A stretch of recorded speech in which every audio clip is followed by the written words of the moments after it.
अगर आपकी रुचि space science में है तो आपने हीरों से भरे हुए ग्रह के बारे में जरूर सुना होगा। लेकिन क्या आपको पता है कि ये ग्रह अब सूरज से टकराने वाला है, यानी कि उसका अब अस्तित्व खत्म होने वाला है। तो आखिरकार क्यों ऐसा होने जा रहा है? क्योंकि यहाँ पर जो अगर हालात की बात करें, इस ग्रह के अंदर के हालात की बात करें, तो यहाँ पर बिल्कुल नर्क से भी बदतर हालात हैं। यहाँ पर लावा की बारिश होती है, पिघले हुए धातुओं के महासागर यहाँ पर फैले हुए हैं और इसके कोर में हीरे भरे हुए हैं। लेकिन अब ये ग्रह सूरज से टकराकर पूरी तरीके से अपना अस्तित्व खत्म करने जा रहा है। तो किस तरीके से ये टक्कर होगी और क्यों ये टक्कर होने वाली है, ये तमाम जानकारी मैं आपको इस वीडियो में देने जा रहा हूं। तो इस वीडियो को आखिर तक जरूर देखिएगा। नमस्कार, मैं हूं डॉक्टर सुरजीत सिंह और आप देख रहे हैं महना मिस्ट्री। तो दोस्तों, मैं जिस ग्रह की बात कर रहा हूं वो नर्क से भी बदतर ग्रह है, इसलिए वैज्ञानिक उसे हेल प्लेनेट भी कहते हैं। लेकिन यहाँ की जो सबसे खास बात है वो ये है कि इसका कोर पूरी तरीके से हीरे से भरा हुआ है। मगर अब जिस तरह की गतिविधियां वहां हो रही है, उससे अब वैज्ञानिकों को लगने लगा है कि ज्यादा वक्त तक ये ग्रह अपनी कक्षा में टिका नहीं रह पाएगा, क्योंकि ये अब सूरज में समाने वाला है। तो आखिरकार ये नौबत क्यों आई? क्यों सूरज इसे अपनी तरफ खींच रहा है? तमाम जानकारी मैं दूंगा आपको इस वीडियो में। तो अगर ये वीडियो आपको अच्छा लगे तो इसको लाइक कीजिए, शेयर कीजिए और कमेंट जरूर कीजिए। साथ ही इस महना मिस्ट्री चैनल को सब्सक्राइब कीजिए और बेल आइकन का बटन जरूर दबा दीजिए। तो दोस्तों, चलिए मैं आपको बताता हूं कि आखिरकार ये जो ग्रह है, जिसको जैनेसन नाम दिया गया है या इसको आप 55 कैंकरी प्लेनेट के नाम से भी जानते हैं, तो इस ग्रह में अचानक ऐसे क्या बदलाव हुए जिसके कारण अब ये नष्ट होने वाला है। तो वैज्ञानिकों का जैसा कहना है कि ये ग्रह हमेशा इतना भयानक नहीं था, लेकिन सूरज इसे अब अपनी तरफ खींच रहा है और सूरज के करीब जाने के बाद ये ग्रह बेहद गर्म हो गया है। और जैसा कि मैंने आपको बताया कि इस ग्रह का नाम 55 कैनरी ई है और इसका उपनाम अगर कहें तो जो वैज्ञानिकों ने दिया है वो है जैनेसन।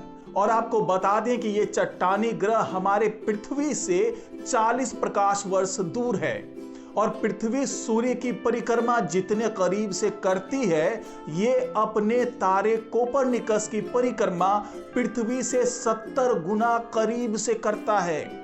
इसका मतलब ये है कि इसका एक साल सिर्फ 18 घंटे का होता है, यानी कि ये ग्रह अपने तारे कोपरनिकस की पूरी परिक्रमा 18 घंटे में पूरा कर लेता है। तो यही वजह है कि ये बेहद गर्म हो चुका है और चूंकि ये अपने तारे यानी सूरज के इतना करीब आ चुका है कि अब पूरी तरीके से ये कोपरनिकस तारा उसे अपने गुरुत्वाकर्षण बल में जकड़ चुका है और अब इसके वहां से बाहर निकलने की कोई गुंजाइश अब दिखती नहीं है।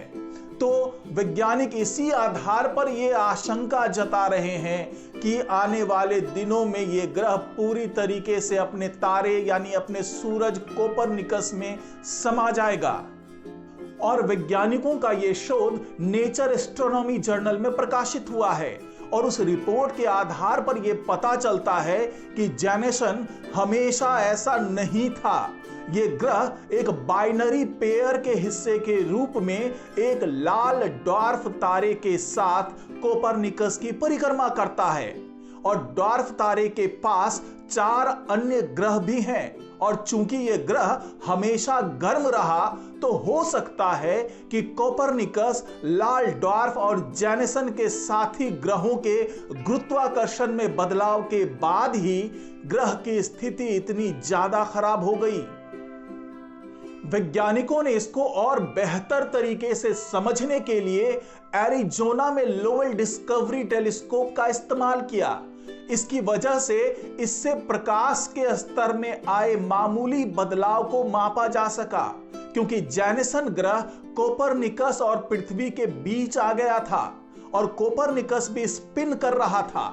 इसलिए वैज्ञानिकों ने टेलीस्कोप के एक्सट्रीम प्रिसीजन स्पेक्ट्रोमीटर का इस्तेमाल किया और यह पता लगाया कि किसी भी समय ग्रह तारे के किस हिस्से को रोक रहा है। और इस टेलीस्कोप से मिले आंकड़ों के आधार पर वैज्ञानिक कोपरनिकस की भूमध्य रेखा के चारों ओर ग्रह की असामान्य रूप से करीबी कक्षा को रिकंस्ट्रक्ट कर पाए और उन्हें लगता है कि सिस्टम में गुरुत्वाकर्षण के मिसलिगमेंट के बाद यह सूर्य के करीब खिंच गया और यह सोलर सिस्टम में अन्य प्लैनेट्स की तुलना में एक अजीब ऑर्बिट है, जिसकी ऑर्बिट कोपरनिकस और पृथ्वी के बीच से कभी भी क्रॉस नहीं करती है। इस हीरे वाले ग्रह के खुलासे के बाद जो ये बात पता चली कि ये नष्ट होने वाला है, तो वैज्ञानिक अब ये आकलन करने में जुटे हुए हैं कि आखिरकार वो समय कब आएगा जब ये हीरे वाला ग्रह अपने सूरज में पूरी तरीके से समा जाएगा। और साथ ही वैज्ञानिक ये भी समझने में लगे हुए हैं कि क्या इसी तरह की कोई स्थिति हमारे सौर मंडल में भी बन सकती है, और क्या इसके कारण जो अभी सूरज के बिल्कुल करीब ग्रह है, मरकरी की हम बात कर लें या फिर उसके बाद विनस की बात कर लें, तो ऐसा भी कोई वक्त आएगा जब ये ग्रह भी अपने सूरज में समाने लगेंगे, जब हमारा सूरज रेड जियांट वाले प्रोसेस में जाएगा और उसी वक्त ये दोनों ग्रह भी उसमें समा जाएंगे और उसके बाद बारी आएगी पृथ्वी की।